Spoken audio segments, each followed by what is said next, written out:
Well, hello there. My name's Simon Brown, and you found the website that I've set up to tell you a little bit about me. And it's Dr. Simon B, Dr. Simon Brown. So, this is a short video that I'm going to try and put together so that you can get a feel for what I've done and get a feel for maybe what I can do for you to help you solve problems that you might have in trying to develop enterprise education or produce more employable graduates. So let's tell you a little about me. I've worked in higher education for around 20 years, mainly at Sheffield Hallam University, recently at Southampton Solent University. Before that, I had 10 years working in industry. Now, my background is as a classically trained physicist, hence why I've got the qualifications BSc, MSc, PhD. I'm a chartered physicist, chartered engineer, member of the Institute of Physics, and I've been invited to become a Fellow of the Royal Society of Arts. So that's the background, that's the academic bit. But it's the training as a physicist that I've used throughout my time, and it's driven how I've approached things and how I've worked to try and make my time more exciting, and hopefully the experiences of people that have gone through the courses I've developed or the activities I've developed make it more relevant and authentic. So it's something that actually has driven what I've done. So a little bit about me. I like solving problems. I like working on problems, hence why as a physicist I was trying to solve problems. When I was in industrial research, commercial research, I was trying to solve problems.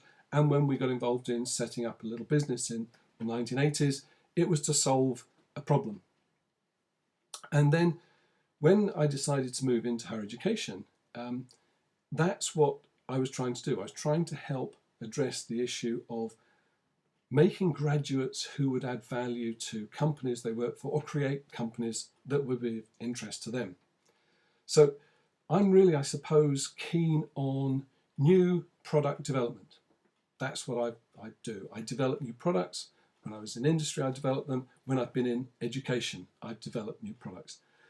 And then when we've sort of set up the project and we've got it running, I then tend to pass them on to other people to explore, to develop, to, if you like, turn into a product that would go through a production line. So I've done lots of projects, initiated things, and then I tend to hand them over to others to take forward. So let's think about some of the projects I've done in higher education. When I joined Sheffield City Polytechnic, as it was in 1990, I was employed to work in the physics department. And so I was looking at setting up exciting things for physics students to do. And we created, a great technician and I, Jeff France, set up a complete silicon processing facility. Anybody that knows anything about silicon processing will know that this is hugely expensive. It's going to be something that you wouldn't typically do in a small scale in what was then a polytechnic or then a new university. But we managed to acquire all the equipment, we set it up, and we created a fantastic learning experience for students, which didn't only just give them experience of taking a raw wafer, designing their own integrated circuit, making that integrated circuit, taking it right the way through to packaging and testing that integrated circuit. Yeah, we had to simplify it down. We used a basic, simple PMOS process, but it still allowed everybody to get an experience of working in a clean room, but also doing integrated circuit design, manufacture, test, and there was so much else that was taught in there. It was a really wonderful experience. And so that really took me to think about, well, can we apply this sort of learning to other environments? And so I got involved in developing basically a business degree that was highly focused on producing technically literate managers. And we created a suite of degrees, but the one that's been most successful was business and technology. And business and technology was the one that melded a business degree with emergent technology. And it made it very exciting for the students going through it. And we built it around practical doing things, actually demystifying a lot of the technology so students could understand all about the emerging technology. And increasingly that was information technology. So we started that degree and worked very hard to build this degree up. And we got very good graduates and they were highly employable. And then around 2004, there was this initiative to look at Centres for Excellence in Teaching and Learning. And we looked at what we were doing at Hallam and we realised that we really were quite good at producing highly employable graduates. So we looked at what we thought was the key aspect of this. And that was the basis of the bid that we made to become a settle, the embedding, enhancing and integrating employability settle.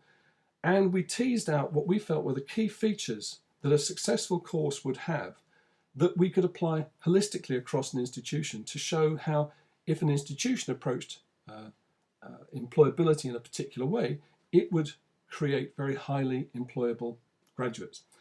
And so that Centre of Excellence, we were successful, we got the money, and we set about doing the research and spreading the message. It was at that point, having got the settle, that I passed it on and then moved into looking at what I thought was one of the key features of producing highly employable graduates, which is this area which has now come to be called enterprise education. And I got very involved in working with colleagues across the sector at developing enterprising approaches to producing employable graduates. And got involved with a number of colleagues across the sector. And we set up an organisation which we called Enterprise Educators UK. And when I became the chair of that organisation, I took it from being, if you like, a club into a formal organisation. And now Enterprise Educators UK is a formal limited company which is setting out to spread the message of producing highly employable, enterprising graduates across the sector. After that, I felt I would really like to see how I could go about applying my ideas to more than just a few courses. So I was fortunate enough to be invited to become the first director of the Southampton Solent University Business School, Southampton Business School, where we brought together all the different disciplines that made up a business school. And I set about trying to create an approach, a distinctive approach in a new university with a breadth of experience in the teaching side. And we talked about how we were going to take our business school and move it forward. And in the 3 years that I was there, we completely changed our approach. We reorganised, completely changed the management structure, the organisational structure, the delivery structure, and we set about refreshing completely the portfolio of degrees. And it was at that point that we realised that things were really quite exciting and we could make some changes. And so I started getting more involved in offering consultancy to a number of different areas. I've worked as a consultant for HEFCE, for the British Council, for numbers of universities in the UK, trying to help them make their curriculum more enterprising. So if that's of any interest to you, what you see is what you get. I get very excited about things. I've got lots of experience of having practically been in the classroom myself. I've taught virtually every level from when I started almost at O-level standard, right the way through to postgraduate level. I'm an external examiner in a number of areas, mainly around the enterprise and entrepreneurship education side. So if you want to talk to me, pick up the phone. The details on the website, but if you want to contact me, it's just drsimonb@aol.com, and I look forward to hearing from you and having any feedback. If that's of interest, I'll talk to you anon.